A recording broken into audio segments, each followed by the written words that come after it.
The Right on Point podcast is a candid discussion of your legal rights, civil liberty ramifications, legalities of possible mandates of COVID vaccines, and actions by our federal government and state governments.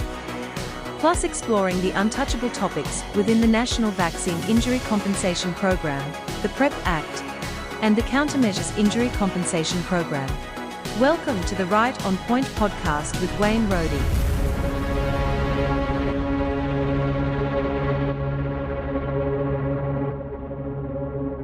Thank you for being here today again with us on the Right on Point podcast. I'm your host, Wayne Rohde. Ben Smith is from Backwoods Media is my video editor, and he's going to have a lot of work to do. I promise you. I've got a few things that I'll probably get tongue-tied on. So thank you, Ben, for being there. On the show today, we're going to talk about censorship. And what we're really about is what we're seeing from big tech, what we're seeing from our government in regards to censorship.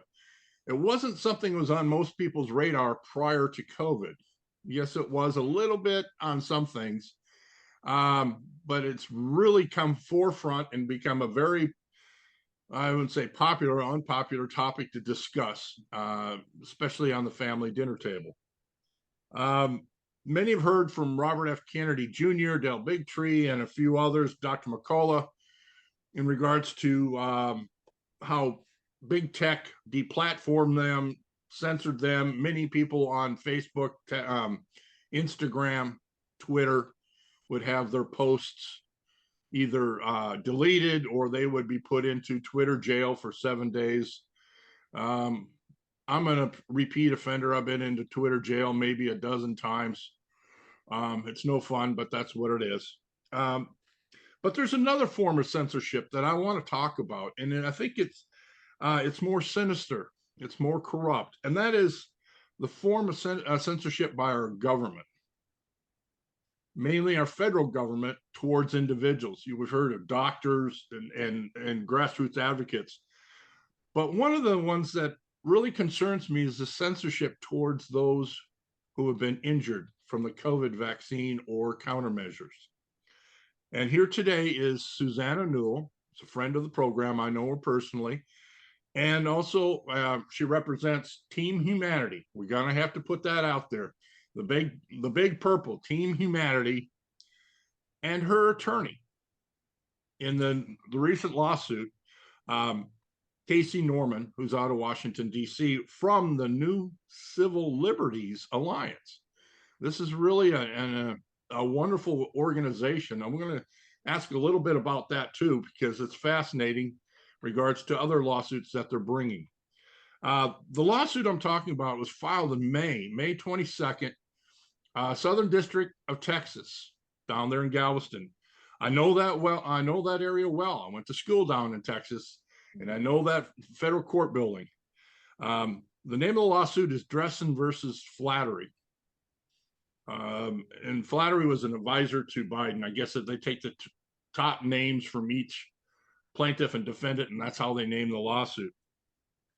But there's a group of 5 or 6 individuals. Suzanna is one of them. Ernest Ramirez, many of you know her. Bree Dressen, who happens to be co-founder of React 19. Nikki Holland, Sean Barkavage, I should say, and Christy Dobbs have filed a suit against President Joe Biden and his administration for violating the plaintiff's right to free speech and the right to peaceful assembly. Suzanna and Casey, welcome to the program. Now, I hope you're all doing well. And I want to, before we get into the specifics of the plaintiff here today, Counselor, okay, Casey, did I summarize the lawsuit correctly? Yeah, that was an excellent introduction, and thank you for having me on the show. If you want a little bit more detail on the lawsuit, I'm happy to provide that. Right. Well, for what I understand, when you filed it, isn't there like a 90-day period where before you got to go through appearance to a magistrate judge for a first appearance? Where do we sit with the lawsuit? Or where do you sit with the lawsuit, and what are the next steps? So right now, first step was service. We have to make sure that all of the federal government agencies and officials were served with the complaint and know about it. But we have been scheduled for this initial conference that you just mentioned with the magistrate judge, and that's going to be happening on, I believe, August 21st down in Galveston. So then, all the parties are going to appear. We're going to discuss whether it's the proper venue, that kind of thing. And then probably the next step will be a motion to dismiss filed by the government defendants. And we'll have to, get prepared in responding to that. When with that motion, we do anticipate, I'm saying we as a large community that's very concerned about what's happening to people. That motion to dismiss, will that come prior to August 21st, or will it have to wait till afterwards? It and could. Then yeah. Could? Yeah, I don't have a sense yet of timing because we haven't received all of our slips of service from all the defendants. I think there are 18 in total. But yeah, really between now and the next few months, we'll likely be receiving that from them. Okay. Southern District of Texas, Galveston, that's also where a previous lawsuit that many people are aware of, the Brooke Jackson lawsuit, was filed in. So that's a busy court down there, very prominent for all of us. Suzanna, I'm not going to trip you up on any gotcha questions, but why you, as one of the plaintiffs? What happened, or how did it affect you as an individual? Yeah, that's a great question. Actually, Ernest may be joining us. I just texted him the link. I think he's going to hop on. I really feel like it could be anyone. I just happen to be, one of the six. We are representing a very, very large community of injured people who were censored. It's much bigger than the six of us. We are looking to be the representatives to ensure that as time marches on, those of us who were injured, who were isolated, basically have a community that we can rely on and depend on as we're going through our major life changes. So for me specifically, I was a user of Facebook, or actually had kind of gotten off it and then went back on it and found so many other people like me having issues, and they were a lifeline, like literally a lifeline. The things that were happening were very scary. As you know, I spent several days at the Mayo Clinic in Rochester, and it was obvious that they didn't know exactly, what to do with me. So we started relying on each other. And when that got shut down and censored, and my own friends who've known me for years were saying, hey, your posts are getting flagged, I felt like a criminal. And, I'm lucky in that I have a really strong support network with my family and friends. But for those people who don't, and even if you have a strong support network, what is going on with you specifically is so hard. We need, as human beings, we need community to survive. And and when your body is not functioning, and with the pandemic, we couldn't really go out and be in the community. So these were our lifelines, these support groups online. And many of the support groups are closed support groups. And when I'm telling my story to my Facebook friends, I'm only telling it to the people who are my Facebook friends. So just the censorship there is incredibly isolating. Isolation leads to trauma and ultimately, in a number of us, suicide. And that is the opposite of what we should be doing for a community of people who are struggling.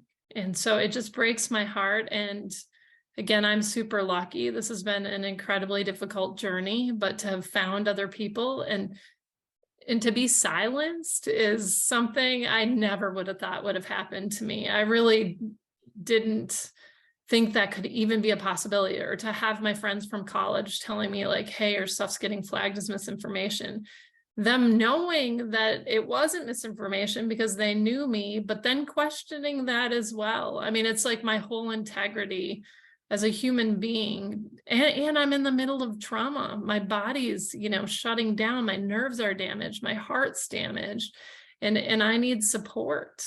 And I want to find other people like me so that if they're feeling alone, I can support them. So just the fact that being censored leads to something much, much bigger than just, being silenced. It's a huge ripple effect that is crushing and literally fatal for a number of people. I agree. I mean, you and I met December 12th of 2021. Minus what? Minus 20 degrees out on the steps of the Minnesota Capitol. We were speaking because it was like the 1-year anniversary of the decision to start with the vaccination. And there was an event that evening. Boy, was it cold out there. And we're proud Minnesotans, but boy, I tell you what, it was cold standing there for a while. And you were very brave to be there. And you couldn't move around. You were in the wheelchair and you couldn't move around as much as some of us trying to stomp our feet. So ever since then, I could understand, what happened and, to you, but to other people. And so we began this bond and we started having meetings. And you remember the meetings we had over Zoom where, people who had severe reactions to the COVID and they had questions, and I brought in a couple of attorneys. We had these meetings about legal rights with the countermeasures injury compensation program. And you're correct. And what I've found out is how much you need to connect with other people, because isolation leads to depression, leads to very serious outcomes that are not good. And we need, and you're right, we need to be able to assemble with people. Now, Ernest, you there? Hopefully he's there. Yes, sir. Hi there, Ernest. Can you hear me? Oh, yes. Thank you very much for being there. There he is. He's working. He's a working man. Unfortunately, yeah. What we're talking about is a lot of people understand your story and what happened to, your son. But regarding this lawsuit, what did happen to you that you wanted to become part of it as far as a named plaintiff? What happened to you to become a lead plaintiff in this case? Oh, like she was saying, all the censorship, trying to make me feel like I was lying. How could I be lying about something that happened to my son? And with the government not stepping up, not even sending condolences or something like that, rather than do that, they'd rather try to shut me down so I wouldn't speak about what happened to my son. And so, like I said, thankfully, I have thousands of followers. So when I would get censored on a regular basis, every couple of weeks or whenever they let me out, a day or two, they'll knock me back into, they'd kick me off any platform, or they'll put a warning, a flag, misinformation. And my followers would message me, Ernest, you're blocked again. Send us information that you want us to post for you. And so they'd risk getting blocked themselves just to share whatever I wanted to share. I mean, and mainly it was just pictures of my son and how, our trips together, anything. I even had a gentleman that invited me to go meet his group, and he took a picture of me, and he didn't say nothing, but thank you, Mr. Ramirez, for stopping by meeting with us. And it got flagged, saying that I spread too much misinformation. It was just from a picture.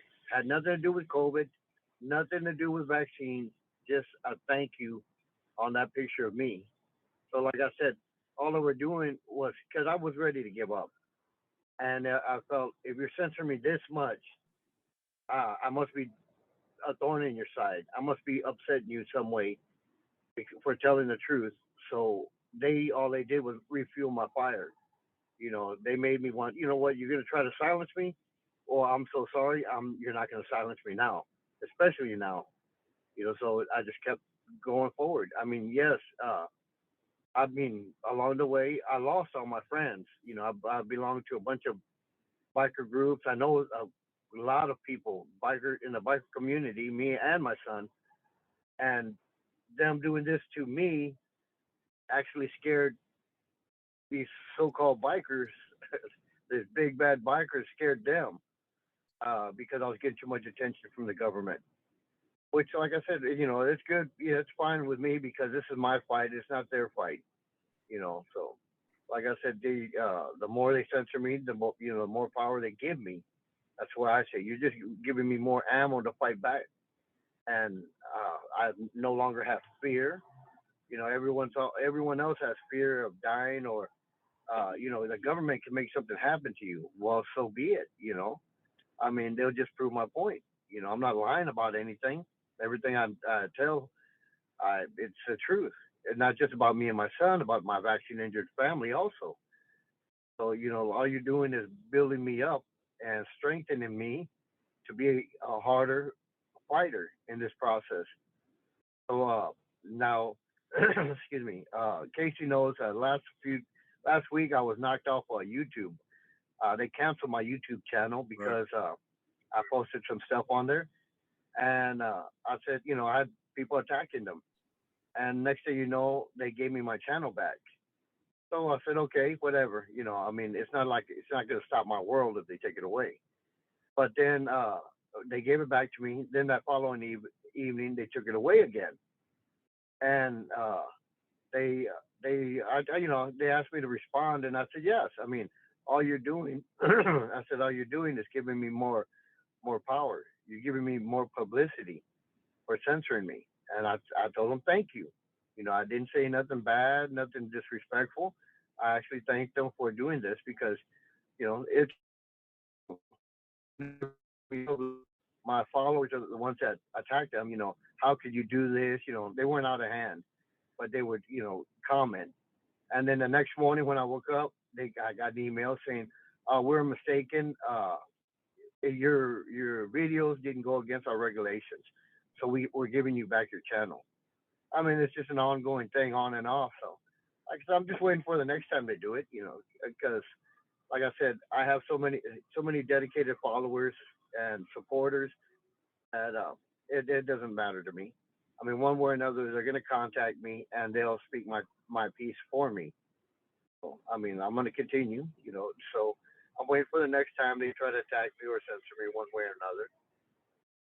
Well, God bless you, Ernest, for what you're doing, and my sincere condolences to what happened to your son. And you know, keep the fight up. We need more people like you. Unfortunately, this mess is not going to go away. So, Casey, let's get back to this lawsuit. I see a lot of censorship by big tech. Where does President Biden and his administration fit into this lawsuit? That's a really good question. I think most of my friends and family who hear about this lawsuit, that's like the first question that they always ask. And naturally, you would think the obvious parties to go after would be the social media platforms like Facebook or Twitter. But from what we've seen, I don't know if you're familiar with this case. It's a case that was filed maybe a year before ours. It's called Missouri v. Biden. Yes. Yeah. So that case, they reached the discovery level or stage of litigation, which means they can ask the government entities, the agencies for information, you know, emails, reports. So they had to provide thousands and thousands of pages of documents, and many of those are emails and documentation of meetings and just hundreds, if not thousands, of meetings and calls between the federal government agencies and officials that are listed as defendants in our lawsuit and all the social media platforms. And these emails are frequently from the government saying, you need to impose more censorship. This kind of speech we don't want on there. We don't want to see this. And frequently it's vaccine related kind of speech. And specifically, they would target even the private support groups that Suzanna was describing before. You know, you have vaccine injured people that are privately trying to seek support for and provide support to one another. And you know, they discuss that the government officials even target that kind of speech. And all of it's protected, but it's especially egregious and just shocking to see that they can't even allow people to speak in private. And people have been really seriously injured and are just trying to get through probably one of the worst, most difficult times of their lives. So we've seen a lot of that. And that's kind of like the driving force of this lawsuit. I was aware of Biden, Missouri versus Biden from Jay Bhattacharya and Aaron Chiardi, but I was not aware of the contents of discovery because that's not public. That's just between the parties. But I believe I've heard that that's where the White House linked into this censorship stuff. So yeah. If you look at the briefs, especially in our complaint is especially long. It's 124 pages, and usually they're not that long. But the reason it's so lengthy is because we could draw from so much of that discovery material. Yeah, exactly. But then so many emails to quote, and especially the reason, actually, I know you mentioned before Rob Flaherty being the first name mentioned on the list of defendants. And the reason we put him first is of that thick complaint you just showed, a lot of it is him, the senior White House official, advisor to Biden. Mm-hmm. And he's the one who you see just direct, really aggressive pressure and demands of more censorship, especially of vaccine injured kind of speech. So yeah, I've gone in and I've actually read the complaint twice now. I tagged it in a few things because it's very interesting to me. And I'm going to be an interested party to follow along from there. Now, my understanding there's another lawsuit that's filed. I think Children's Health Defense filed one back in March of this year. Censorship from the White House, and and et al. Is that similar to yours? I have not read that complaint. I honestly haven't read that complaint either. I've thought from what I've just read from the article, from skimming articles, that it was more based on the vaccine and the science of it rather than so focused on the censorship being imposed by the federal government. I could be incorrect about that because I haven't read the complaint. But now I'm going to jot that down because I'd be interested to know. Yeah, I'd like to find out. So, okay, we've had this. I guess this called this disinformation dozen, where big tech went after 12 different individuals. It's now probably been expanded to at least a baker's dozen, if not 2 dozen. And I would put, Suzanna and Ernst groups together. Do you, Suzanna and Ernst, do you feel that you're what you're putting out there now, are you being tagged at all, or are you kind of withdrawn from doing things like this because you are already either shadow banned, or whatever? Are you continuing to try to work doing some communication, or are you being prevented from communicating with other COVID vaccine injured people?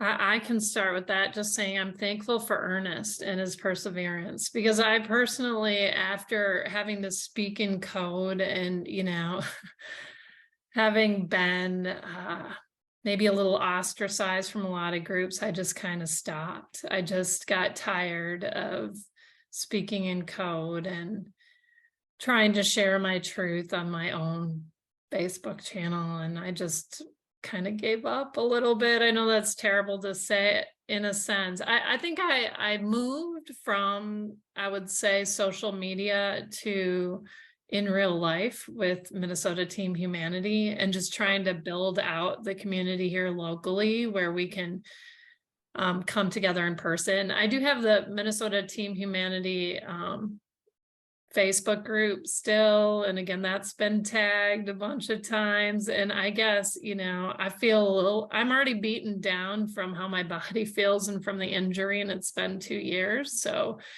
I feel like I'm a little more guarded about where I use my energy, and it's not social media anymore. When I've been treated like a criminal, I've just kind of exited a lot of that. I still do a little, actually, ironically, one of the things that got censored right away a year ago or so was that my kindness video. It was literally a YouTube video entitled kindness.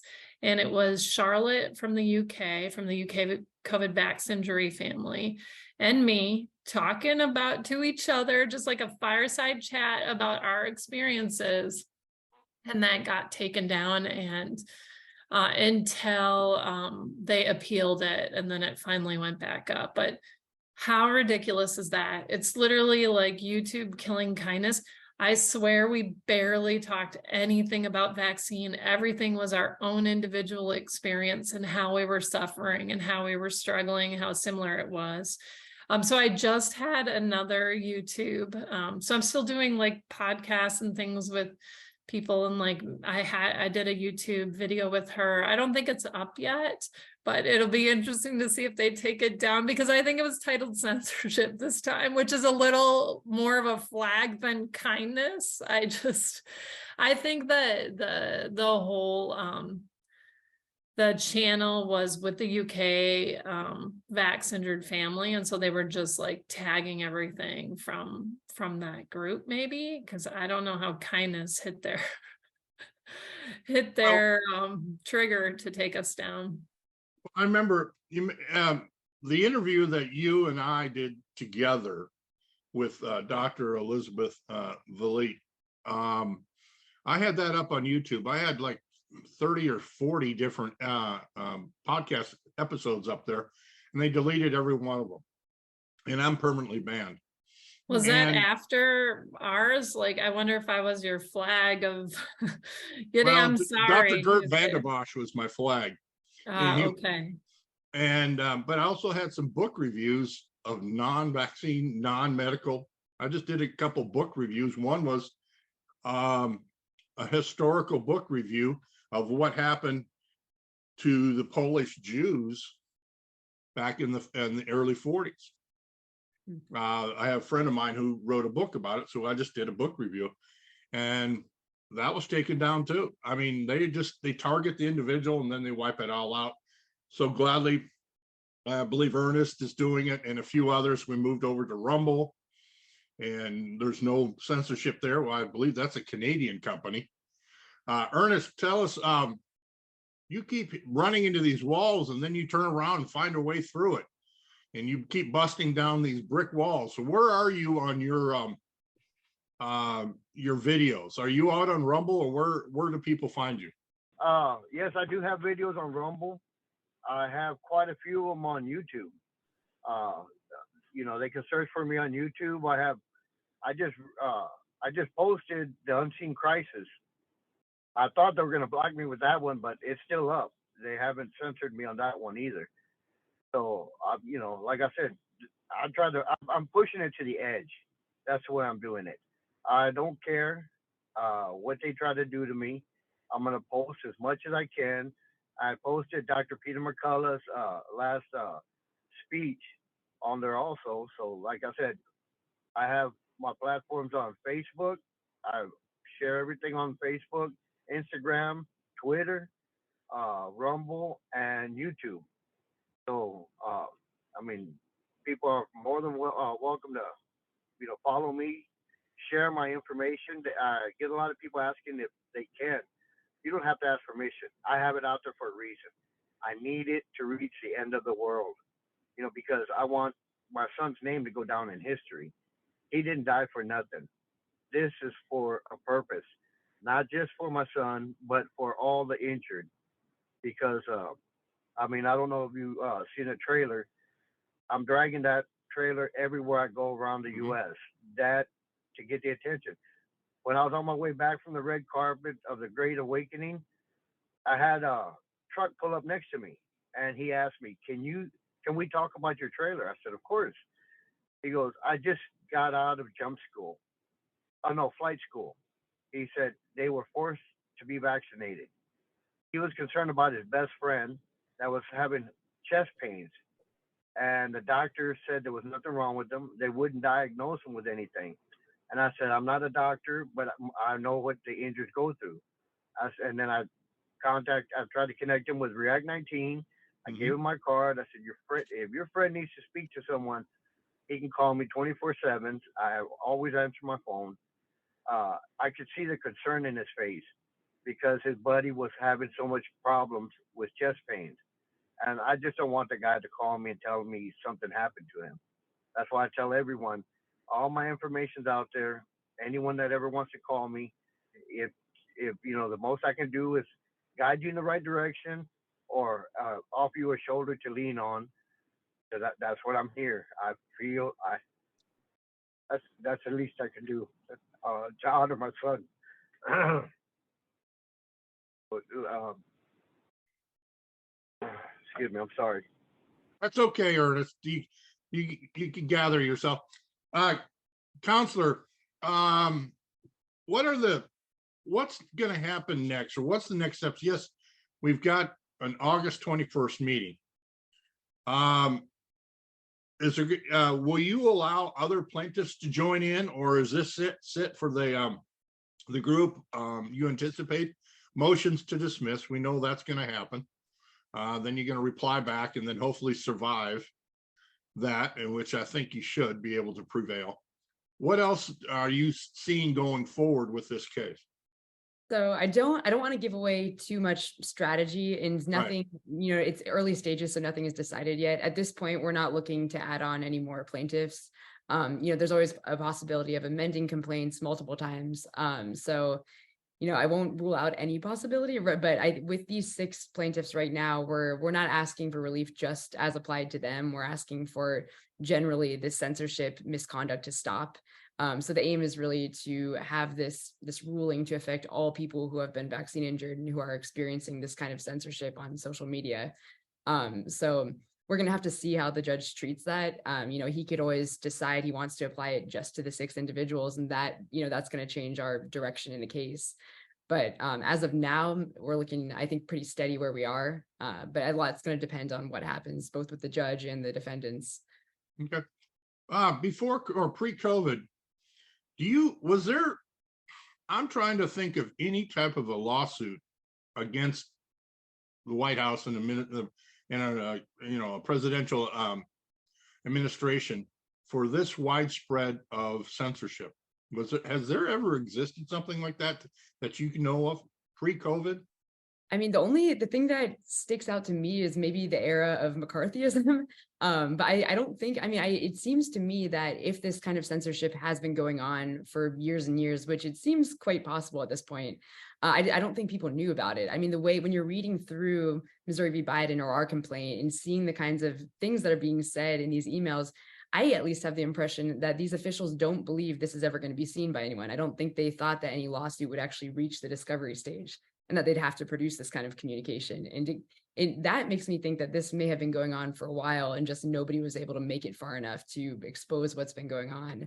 But if you look at the Missouri v. Biden case, I mean, some of that stretches back to at least 2016.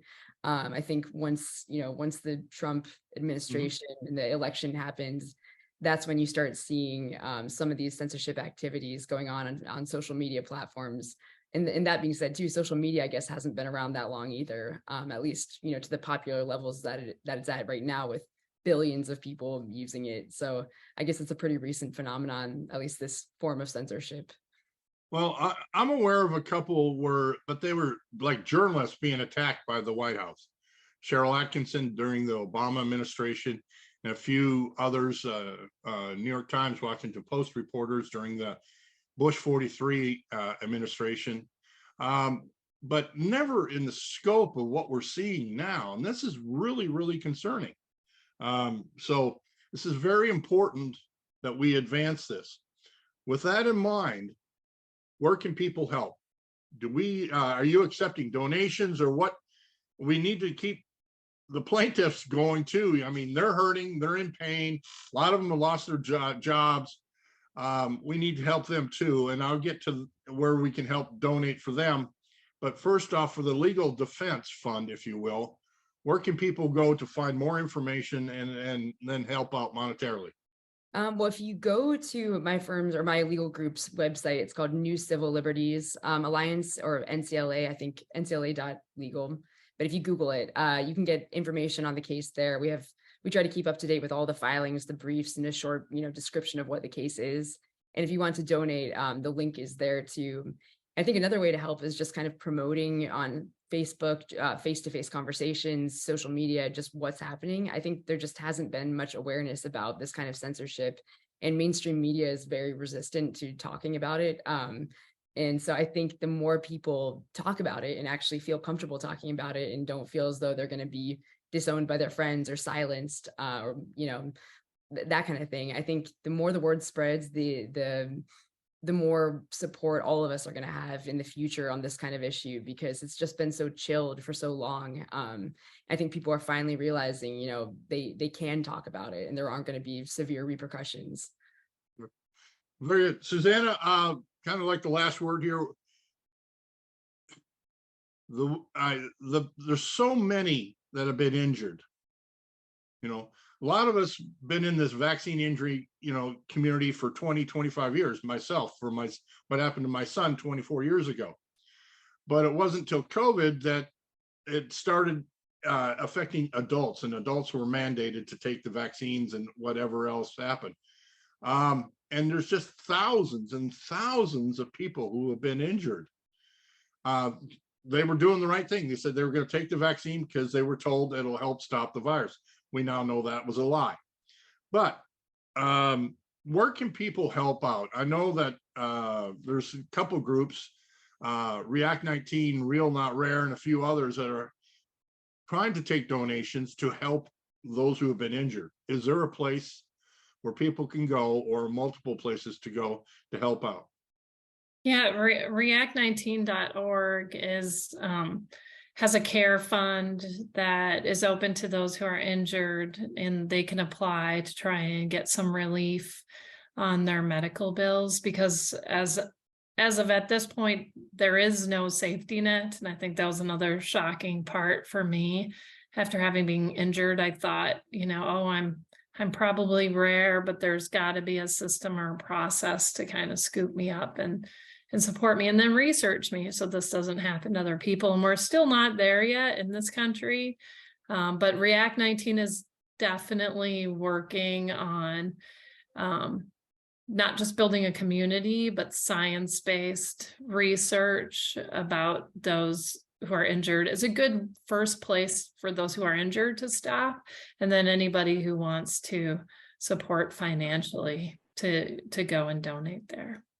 Ernest, I'm fascinated by this trailer. I have seen it. And your efforts. Do you have some ongoing other places where people may want to donate to your cause? Because you're out there traveling around on your own nickel. So is there a place for you to help donate other than to like React 19's medical yes, fund? I want to add to Suzanne. They can also text the word REACT, REACT, to 50155. They can go directly to donate to the vaccine injured. All they have to do is text the word REACT to 50155. And to help me financially to continue traveling, I do have an event that I'm planning. I've been planning for over a year and a half for the vaccine injured. 100% of the proceeds are going to the vaccine injured in Conroe, Texas, July 22nd. We have a lot of lineup of speakers and doctors there that's going to be there. Also, after that, I will be in Gainesville, Florida, with Dr. Biss and Heather Hudson. They're having an event there. Dr. Biss helped me donated some money so I can wrap the trailer. So I will be taking the trailer across the U.S.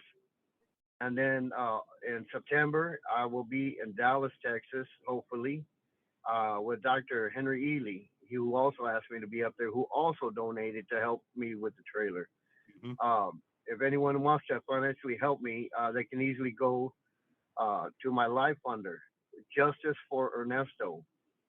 And I also have his website, Junior's Guardian Voice, JRSGuardianVoice.com.